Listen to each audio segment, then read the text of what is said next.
travail sur plan, c'est un travail qui certes est peut-être plus rapide sur le moment, mais qui sur le long terme sera beaucoup plus compliqué à avoir parce qu'on connaît tous ce fait dans n'importe quel métier.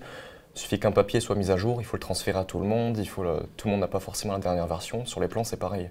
Alors que justement, avec du coup, la modélisation 3D, le BIM, on va pouvoir alimenter en fait, cette maquette au fur et à mesure et tout le monde aura accès, vu que ce sont des données qui seront en ligne et disponibles pour les personnes dans le domaine, auront en fait toutes les dernières mises à jour, que ce soit la modification juste d'un simple mur qui a été cassé.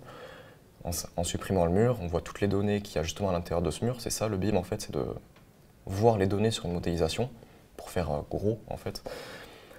Et en fait ça permet de tout voir en temps réel, en direct, que chacun ait la même maquette sans s'embêter avec des plans qui sont pas à jour ou quoi et de passer peut-être une semaine à chercher les derniers plans, quoi. On peut modéliser que ce soit tout simplement de l'enveloppe extérieure, donc les murs intérieurs, murs extérieurs, les sols, le toit.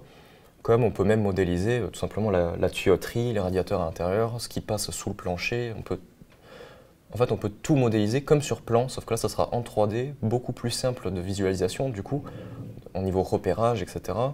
On sait qu'il n'y a pas d'erreur, parce qu'à la moindre petite erreur, même le logiciel nous dit « vous êtes sûr que c'est comme ça ?» parce qu'il peut y avoir des incohérences aussi. La moindre modification va être inscrite, et on va savoir quel jour telle modification a été faite, etc. Et là, on va vraiment savoir tout ce qui se passe sur le bâtiment. Pour la démolition, ça peut aussi permettre de savoir si on a par exemple un poteau ou un mur qui est porteur du bâtiment. On va pouvoir se dire que ce poteau-là, comme on le ferait en fait sans la maquette, c'est juste que là, ça permet vraiment de visualiser, de savoir ce qui va se passer en fait.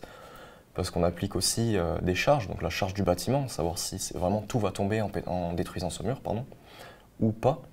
Donc ça nous permet vraiment de, on va dire, d'essayer de prévoir au maximum ce qui va se passer de façon plus visuelle qu'avec de simples calculs en se disant ce mur il supporte tel endroit, donc il va probablement se passer ça, alors qu'avec le logiciel on va se dire on sait qu'il va se passer ça.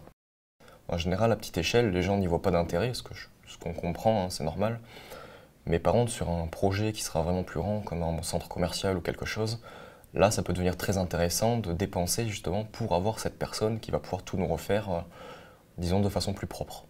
Voilà, plutôt que sur plan ça sera quand même plus propre. En Ariège, j'ai parlé à à quelques entreprises. Et en leur parlant du BIM, ils nous disent souvent oui, je connais, mais ça ne m'intéresse pas. Ou non, je ne connais pas, mais dans tous les cas, ça ne m'intéresse pas. On reste quand même une région qui n'est pas. Qui est quand même vraiment plus en retard que la France elle-même, on va dire. Et pour ce qui est des entreprises à voir, c'est surtout dans les grandes villes en fait, qu'on va retrouver vraiment les grosses boîtes qui vont nous dire le BIM c'est important, on peut s'en servir, mais justement ça revient à ce que je disais tout à l'heure parce que c'est souvent de gros projets sur lesquels le BIM devient obligatoire parce que sinon ça revient en fait à faire du bricolage.